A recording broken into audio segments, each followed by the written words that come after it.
जो वीजा नेपाल का रिकवर हुआ उसमें गुलाम हैदर का नाम लिखा हुआ है पति के तौर पे। जो मैरिज सर्टिफिकेट गुलाम हैदर का और सीमा का बना हुआ था वो मैरिज सर्टिफिकेट भी उसके पास से बरामद हुआ है। यहाँ तक कि जब वो पकड़ी गई और पुलिस ने उससे कबूलनामा कराया तो उस कबूलनामे के अंदर भी खुद को गुलाम हैदर की वाइफ बता रही है।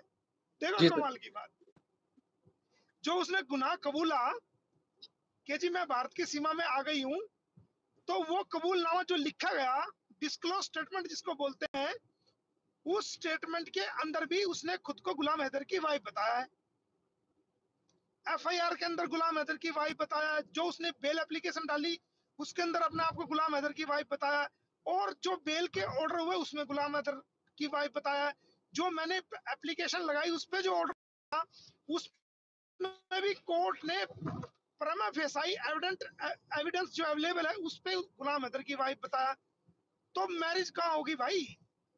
मैं एनिवर्सरी तो वहां मनती है जहाँ मैरिज हो जाए, पहले डिवोर्स होए फिर लीगल मैरिज हो जाए। कहीं भी इनकी मैरिज जो है वो रजिस्टर्ड नहीं हुई और ना ही होने की, क्योंकि मैरिज रजिस्ट्रेशन के लिए वैलिड डॉक्यूमेंट चाहिए और वीजा चाहिए। अगर आपके पास खाली पासपोर्ट है और वीजा नहीं है तो आपकी मैरिज रजिस्ट्रेशन नहीं हो सकती। इनको चाहिए था, अगर ये कहती थी कि भाई तलाक तलाक मेरे को हो चुका है या, तो ये नेपाल में रजिस्ट्रेशन करा देती ना मैरिज का, वहां तो इसका वैलिड वीजा था, वहां क्यों नहीं कराया इसने? वहां कराना चाहिए था। लेकिन फिर ये 494 जो ना बाईगैनी में जो ना ये अरेस्ट होती, एफआईआर भी होती इसके खिलाफ। एक पति के रहते हुए आप दूसरी शादी कर रहे हो। जी सर। तो वो तो ना मुस्लिम कानून में ना हिंदू कानून में किसी में भी नहीं। और रही बात इसकी मैरिज एनिवर्सरी की, तो कोई बात नहीं, थोड़ा सा वेट करिए, ज्यादा नहीं, बस थोड़ा सा इंतजार करिए आप। तेरा मार्च तो हम तो कानूनी बटन दबा देंगे, आप सर, इंतजार करिए बस थोड़ा सा सर इंतजार। बात नहीं, अच्छी बात है, चैलेंज कर रही है, कोई बात नहीं, कोई बात नहीं, हम भी चैलेंज स्वीकार कर रहे हैं। और बताओ, तो कह रहे हैं डिवोर्स के ऑर्डर दिखा दो, हमें सारी दुनिया को दिखा दो, पूरा भारत को दिखा दो, पूरे पाकिस्तान को दिखा दो, पूरी दुनिया के लोगों को दिखा दो कि ये डिवोर्स की कॉपी है। गुलाम हैदर की बीवी होने का सर्टिफिकेट तो खुद ही लेके घूम रहे हो। जो मैरिज सर्टिफिकेट है वो पकड़ा गया इससे, खुद ही सर्टिफिकेट ले रहे हो कि जी मैं तो गुलाम की बीवी हूँ। है जी। तो आप डिवोर्स दिखा दो, आप डिवोर्स दिखा दो, कुछ भी करो। इस मामले का गुलाम की तरफ से कोई एक्सपेक्ट रखने वाला नहीं था, एक तरफा चल रहा था सब। जो उन्होंने कह दिया उन्होंने वही मान लिया, वही चला दिया।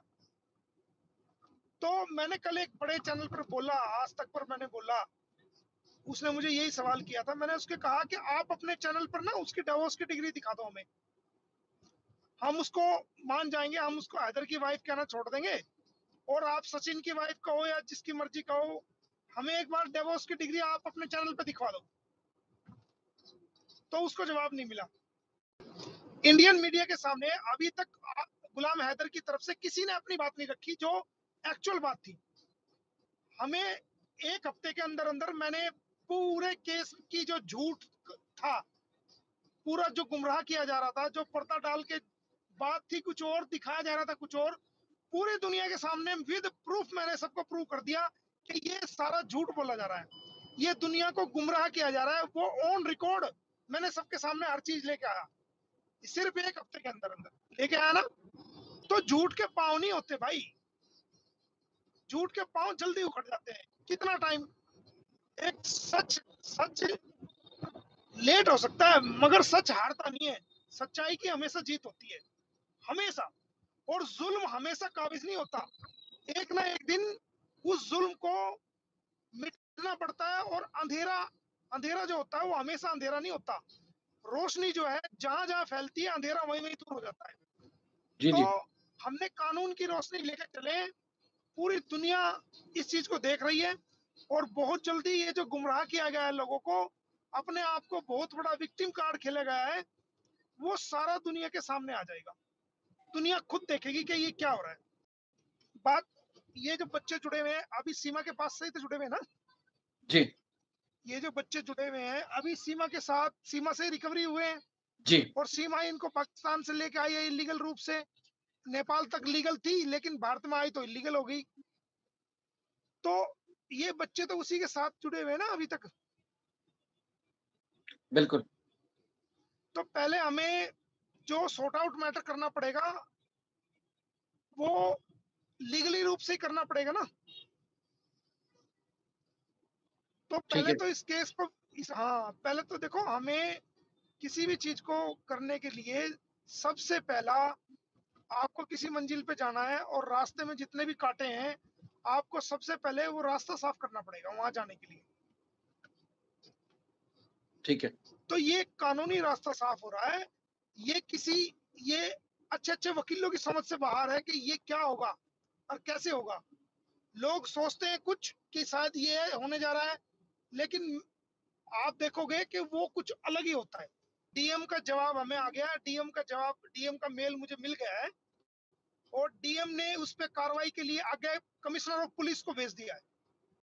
जो डिस्ट्रिक्ट मजिस्ट्रेट है, जो आपका डीएमओ होता है, जो आपके यहाँ भी डिस्ट्रिक्ट लेवल का अधिकारी होता है, आईएएस लेवल का, जैसे आपके यहाँ पीएएस होते हैं, पाकिस्तान एडमिनिस्ट्रेटिव सर्विसेज, जी, जी, ऐसे हमारे यहाँ होते हैं आईएएस, इंडियन एडमिनिस्ट्रेटिव सर्विसेज, जो पूरे डिस्ट्रिक्ट का एक एक डीएम होता है, हेड डिस्ट्रिक्ट मजिस्ट्रेट, ठीक है, डीसीओ बोलते हैं जिसको, डीसीओ, ठीक है। तो एसपीओ उसके नीचे होता है, तो वो पूरे पूरे पूरे क्षेत्र का वही मालिक होता है एक तरह से। तो उसका मुझे जवाब मिल गया है, उसका जवाब मिला कि जनाब, हम आपकी ने जो कंप्लेंट करी है उसको हमने कमिश्नर ऑफ पुलिस को, जो है नोएडा को, हमने उसको कार्रवाई के लिए भेज दिया है। कार्रवाई नहीं करेंगे तो कार्रवाई हम करानी जानते हैं, हमें आता है कार्रवाई कराना, ठीक है ना। ठीक है, लेकिन पहले हमें अथॉरिटी को बोलना पड़ेगा कि देखिए जी, हमें ये गलत हो रहा है। सेक्शन 11A का वायलेशन, पुलिस ने अपनी डिटेल रिपोर्ट जमा करा दी है कोर्ट में। अच्छा, वो जल्दी ही हमने सर्टिफाइड कॉपी अप्लाई कर रखी है, जल्दी हमें मिल जाएगी, तो हम आपको बताएंगे जल्दी। तो तो भैया बनने का उसे ही तो शौक था, हमने तो लिखा है, मुंह बोला भैया, हमने स्पेसिफिक लिखा है ब्रैकेट के अंदर भैया। तो भैया को सीमा के सैया ने भेजा नोटिस, वही वही बहुत है। और हमने पूछा है कि सीमा के मुंह बोले भैया, आप सीमा के हस्बैंड को तो हस्बैंड नहीं बता रहे हो, और किसी और को जबरदस्ती उसका हस्बैंड बना रहे हो और अपना रिश्तेदार बना रहे हो, क्यों भाई? ऐसा क्यों? ऐसा ना करो, सही है, ऐसा मत करो। जो जो ओरिजिनल टाइटल होता है वो तो ओरिजिनल रहेगा ना भाई। जी, अब तुम यार वो अपनी सिस्टर के मामले में टाइटल ही चेंज कर रहे हो यार, ऐसा मत करो ना। सेक्शन 49 में, सेक्शन 500 में, 501 में, ये तो कंपनसेशन डैमेजेस का एक प्रोविजन है ना, सीपीसी में भी है और भाई मेरे आईपीसी में भी है, प्रोविजन है ना। तो ठीक, हम तो जो भारतीय कानून है, कानून के अकॉर्डिंग ही देंगे ना। और रहा रकम का हिसाब, तो अगर कोई गली मोहल्ले लेवल पे किसी की बेइज्जती करता है तो उतना अमाउंट जाएगा। अगर कोई पूरे शहर के लेवल पे बेइज्जती करता है तो वो शहर जितना का अमाउंट जाएगा। तो वो देखा जाएगा कि कितने लोगों के सामने इतने बेइज्जती की है, और जिसकी बेइज्जती की है उसकी समाज में क्या इज्जत है, तो उतना अमाउंट रखा जाएगा। कोई पूरे डिस्ट्रिक्ट लेवल पे बेइज्जती करता है किसी इंसान की, डिफेमेशन करता है, तो उतना अमाउंट लिखा जाएगा जितना के पूरे जिले में, पूरे शहर में, डिस्ट्रिक्ट में बेइज्जती हुई है। कोई स्टेट लेवल पे करता है तो वो स्टेट लेवल का कंपनसेशन मांगा जाएगा। कोई कंट्री लेवल पे करता है, इंटरनेशनल लेवल पे करता है, तो उतना मांगा जाएगा। और कोई पूरी दुनिया के सामने करता है तो उतना अमाउंट मांगा जाएगा। ये तो मैंने रहम कर लिया जो 5 ही करोड़ का दिया, हुँ, वरना तो 100 करोड़ का देता। समझ रहे हो अच्छा, मेरी बात? तो वो तो मुझे पता था ये लोग इतना नहीं कर पाएंगे, तो मैंने थोड़ा सा रहम कर लिया। मैंने चलो कोई बात नहीं, नहीं तो 100 करोड़ पूरी दुनिया के सामने आ गया था। मैंने देख लिया कि शायद इनको नींद भी ना आए, तो मैंने कुछ कम करके 5 रुपए का दिया है कि आपकी करेंसी के 15 करोड़ बनता है, 3 करोड़ का सचिन को और 3 करोड़ को उसको, सीमा को। ठीक जेल जाने के लिए शर्त है, अगर वो पैसे दे देते हैं, माफी मांग लेते हैं, तो जेल जाने से बच जाएंगे। और अगर वो माफी भी नहीं मांगते हैं और ये कंपनसेशन का जो अमाउंट्स मांगा गया है लीगल वे से, ये भी नहीं देते हैं, तो फिर तो कहाँ है, फिर तो जेल है। बस थोड़ा सा वेट कर लो, मेरे सारे नॉलेज में है, मुझे everything is in my knowledge. all things are settled in my mind. So you have to wait for some time.